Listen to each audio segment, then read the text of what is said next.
Olá, bom dia, boa tarde ou boa noite, veteranos e calouros da Academia dos Dados. Aqui é o Mestre Jeff para mais um papo voltado para aqueles que desejam realmente mestrar. De novo, não é uma posição muito fortuita em algumas situações, mas às vezes vale a pena pela diversão. E é claro, se você está assumindo esse papel, já demonstra que você é um ótimo coleguinha dentro da mesa de jogo. A temática desse vídeo é justamente para conversarmos um pouco mais sobre os metagamers, ou os jogadores que normalmente entram naquela consideração ou faixa do jogador overpower, aquele que se interessa tanto mais por poder do que realmente pela diversão e a graça da interpretação do jogo.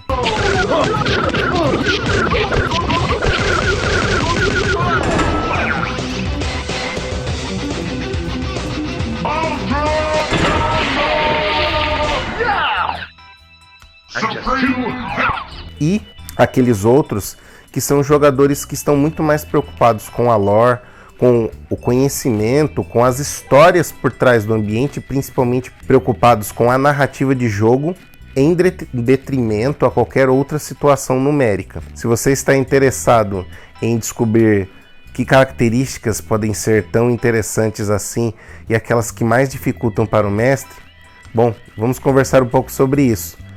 Continue conosco aí na Academia dos Dados. Por que é importante conversarmos um pouco sobre essa situação desses jogadores que estão tão preocupados em utilizar todas as vantagens que as regras permitem para maximizar ao máximo seus números em relação a outros que estão mais preocupados em de onde eu vim, quais são os aspectos da região em que eu nasci, que efeitos eles têm sobre o histórico e construção da mentalidade de todas as características do meu personagem. É importante para o mestre tentar conversar com o grupo a respeito desse equilíbrio para, de novo, que haja uma situação em que não afete a mesa de uma maneira nociva. Como assim? Existem mesas em que, é claro, os jogadores estarão muito mais interessados em matar, pilhar e destruir. Há algum problema sobre isso? Não, nenhum. Existem jogadores com características ou mesas com características muito ligadas a um gênero que era muito comum algumas décadas atrás, conhecida como Dungeon Crawler, em que os aventureiros simplesmente se preparavam, entravam em uma masmorra, caverna ou qualquer construção em que era tomada por criaturas, desciam a porrada em tudo, pegavam os tesouros, voltavam para a cidade, se equipavam e iam para locais mais desafiadores. Era uma situação que agradava a determinadas mesas? Sim. Era de comum acordo de todos? Claro. Já outras situações e alguns outros sistemas, talvez em algum outro momento conversaremos mais sobre isso, já provocavam mais a situação de interpretação, interação com o ambiente e a construção de histórias mais robustas de cada um dos personagens. O foco aí se tornou muito mais representar as angústias, as preocupações, os interesses e de fato vivenciar, entrar na pele do personagem do que simplesmente sair descendo a porrada em tudo. O mestre vai acabar se degladiando em alguns momentos e encontrando características muito distintas dos jogadores. A nossa conversa aqui é um pouco generalizada entre esses dois grupos, mas existem várias subdivisões sobre eles que talvez em algum momento, talvez não. Vamos conversar sobre isso em uma situação mais propícia. O início, para aquele que começa a mestrar, é de novo conversar um pouco com o grupo sobre as intenções da aventura e algumas características. Se o grupo estiver mais interessado em uma aventura mais leve, em que eu vou apenas criar uma mecânica mais simples e algumas situações mais objetivas para uma diversão de curto prazo, seja em uma tarde de sábado, domingo, final de semana, não há nenhum problema em fazer uma aventura do gênero Dungeon Crawler. Agora, se você está pensando em uma campanha mais longa, em que vão ser muitas aventuras encadeadas e que você está pensando e está criando uma narrativa épica, seria muito interessante apresentar alguns argumentos para os personagens, ou melhor, para os jogadores ao construírem seus personagens. É interessante você explicar para eles, ou até limitar algumas situações, comentando, por exemplo, que um talento ou uma classe podem não ser tão interessantes para a proposta que você tem.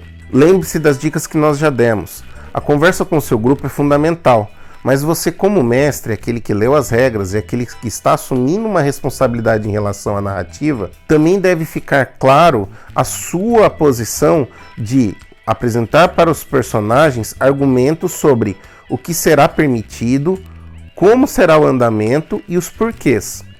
Não que seja a intenção de você ser apenas um mestre com mãos de ferro, que quer controlar todos os detalhes e não quer os jogadores terem a liberdade de montarem suas máquinas de matar, pilhar e destruir. Mas estamos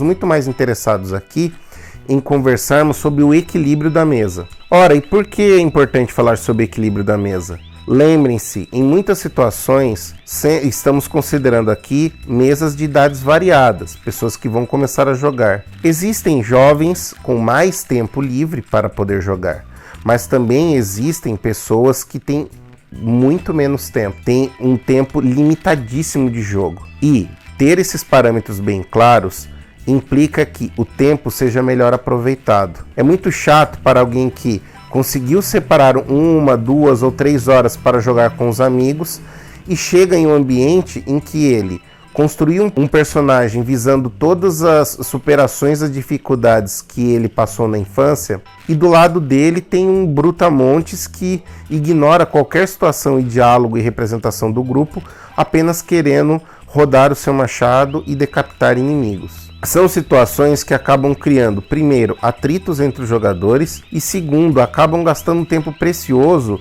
do mestre como mediador desses conflitos que não levam a lugar nenhum. Então é muito importante que uma mesa tenha objetivos em comum em relação à diversão e à construção dos personagens. Existem casos em que otimizar o personagem para ele cumprir uma função é algo necessário, mas também é importante que o mestre fique atento para que a combinação de classes e raças não vise apenas montar uma máquina combeira que vai atrapalhar a diversão do grupo. Eu, como mestre, sempre sugiro aos personagens se arriscarem com situações fora daquilo que eles têm mais domínio. Saírem um pouquinho, fora da caixinha, da sua zona de conforto.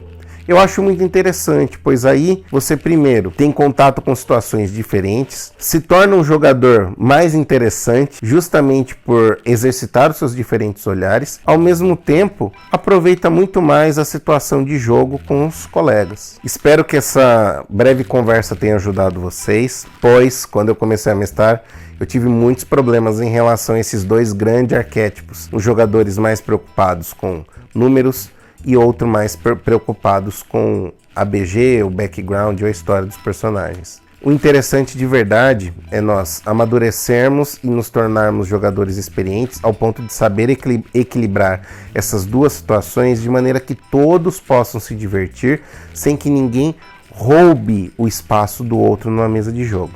Tudo bem? Se você gostou desse e de outros vídeos, por favor, deixe o seu like aí embaixo. E também não deixe de assistir os outros vídeos da academia. Tchau, tchau!